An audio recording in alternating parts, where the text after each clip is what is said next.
Imagine navegar por semanas em mares desconhecidos e, de repente, avistar uma imensa faixa de terra coberta por florestas e rios. Foi assim que Pedro Álvares Cabral chega ao Brasil em 1500. Mas será que essa história é tão simples quanto aprendemos nas escolas? Teria sido um acaso ou uma manobra calculada? O que parecia um território vazio escondia milhões de vidas, culturas e riquezas. Prepare-se, o que você vai descobrir agora pode mudar para sempre a forma como entende o descobrimento do Brasil. Depois de semanas enfrentando o Atlântico, a frota de Cabral avistou uma terra que parecia infinita. Oficialmente, esse momento ficou marcado como o descobrimento do Brasil. Mas logo surge a dúvida: teria sido mesmo um acidente? A versão escolar conta que Cabral desviou a rota rumo às Índias e, por acaso, encontrou um novo continente. No entanto, registros misteriosos sugerem outra possibilidade.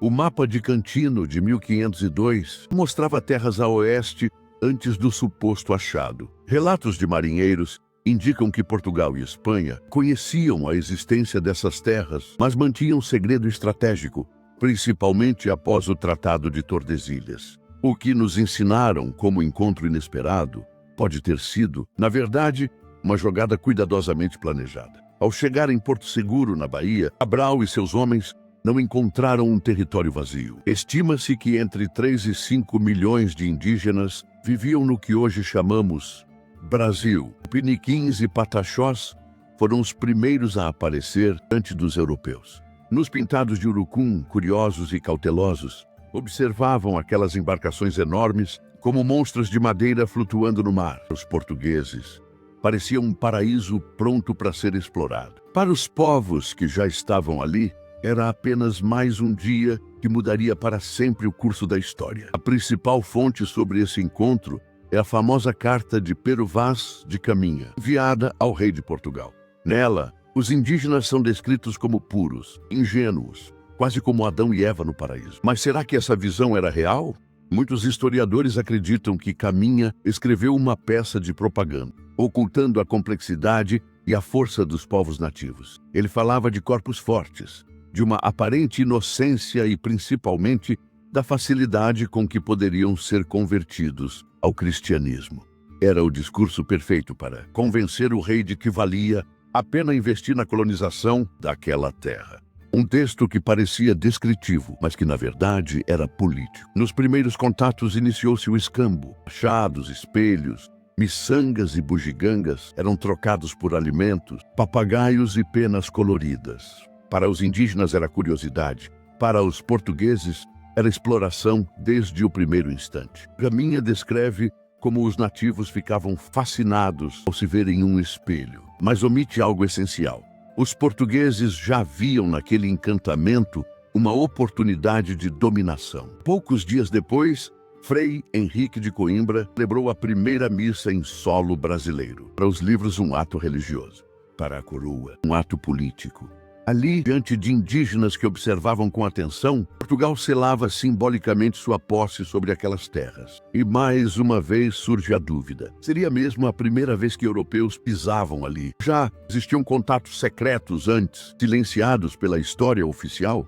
Além dos povos indígenas, Cabral encontrou uma terra abundante, rios repletos de peixes, florestas ricas em madeira, um clima fértil. Um detalhe logo chamou a atenção: pau-brasil, árvore que daria nome ao país. O corante vermelho era valioso na Europa, usado em tecidos de luxo. Poucos anos depois, essa riqueza se tornaria alvo de exploração brutal. É curioso notar que a expedição que supostamente ia para a Índia acidentalmente parou em um território cheio de recursos. Coincidência ou objetivo secreto? O que Cabral viu em 1500 foi apenas a superfície de um mundo vibrante.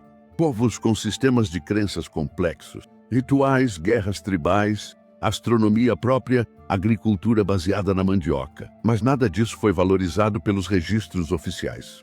Para a Europa, os indígenas eram apenas um detalhe na paisagem e, no entanto, eram eles os verdadeiros donos daquela terra. E aqui está o ponto mais sombrio dessa história. O que parecia um encontro pacífico seria, na verdade, o início de séculos de tragédias. Doenças trazidas da Europa matariam Milhões de indígenas que não tinham defesas naturais. Povos inteiros seriam escravizados, expulsos ou exterminados. O que Cabral realmente encontrou em 1500 não foi um território vazio, foi um continente cheio de vida, prestes a ser devastado em nome do Império Português.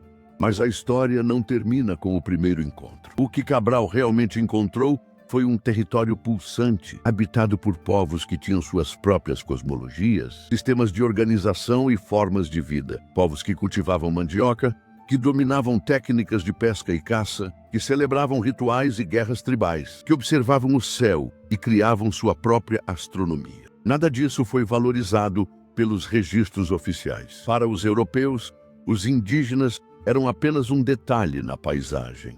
Na realidade, eram os verdadeiros donos daquela terra. A chegada dos portugueses marcou o início de uma transformação irreversível, que parecia um contato ponto pacífico. Rapidamente se revelou como o prenúncio de séculos de tragédias. Doenças trazidas da Europa como varíola e sarampo dizimaram milhões de indígenas que não tinham defesas naturais. Povos inteiros desapareceram em poucas décadas. Escravidão indígena, seguida pela escravidão africana, tornou-se prática comum. O que Cabral encontrou não foi um território vazio, mas um continente cheio de vida, prestes a ser devastado em nome do Império Português. E as perguntas permanecem. Cabral realmente foi o primeiro a chegar ou outros exploradores já haviam pisado ali antes? Em viagens mantidas em segredo, quantos documentos ainda estão escondidos em arquivos, longe dos olhos do público? Talvez a maior conspiração não esteja no que Cabral viu, mas no que a história nunca nos deixou ver. O Brasil nasceu desse encontro entre mundos, mas o preço pago por quem já vivia aqui foi incalculável. A narrativa oficial fala em descobrimento, mas talvez o nome correto fosse outro: invasão. Porque o que se seguiu foi a apropriação de terras, a exploração de recursos e a imposição de uma cultura sobre outra.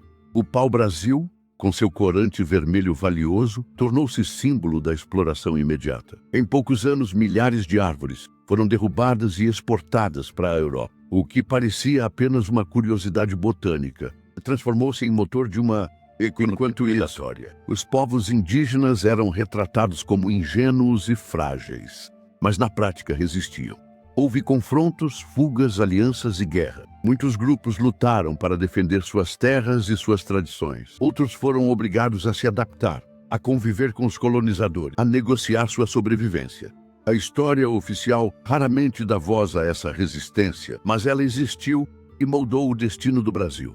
O que Cabral realmente encontrou em 1500 foi um mundo complexo, cheio de culturas, riquezas e desafios. Um mundo que não se encaixava na visão simplista de um território vazio pronto para ser conquistado. O contrário, era um continente vibrante que seria transformado pela força da colonização. E talvez o maior mistério não esteja no que foi registrado, mas no que foi silenciado. Porque cada relato, cada carta, cada documento produzido pelos portugueses tinha um objetivo: convencer a coroa de que valia a pena investir naquelas terras, mostrar um paraíso pronto para ser explorado, esconder as dificuldades, minimizar a resistência. Era propaganda política disfarçada de descrição histórica. E é por isso que até hoje nos perguntamos: Cabral se perdeu por acaso ou já sabia exatamente onde estava chegando? Brasil nasceu desse encontro entre mundos, mas também nasceu de uma narrativa construída para justificar a colonização. Uma narrativa que falava em descobrimento, mas que ocultava invasão. Que falava em inocência, mas que escondia resistência. Que falava em riqueza, mas que ocultava exploração. E talvez a verdadeira história do Brasil ainda esteja esperando para ser contada. Não nos livros oficiais, mas nas memórias, povos que sobreviveram. O que Cabral realmente encontrou em 1500 não foi apenas uma nova terra. Foi um continente cheio de vida, de culturas, de histórias. Um continente que seria marcado por séculos de dor, mas também de resistência. É essa história, muitas vezes silenciada, precisamos revisitar. Porque o Brasil não nasceu apenas do acaso, de uma rota desviada.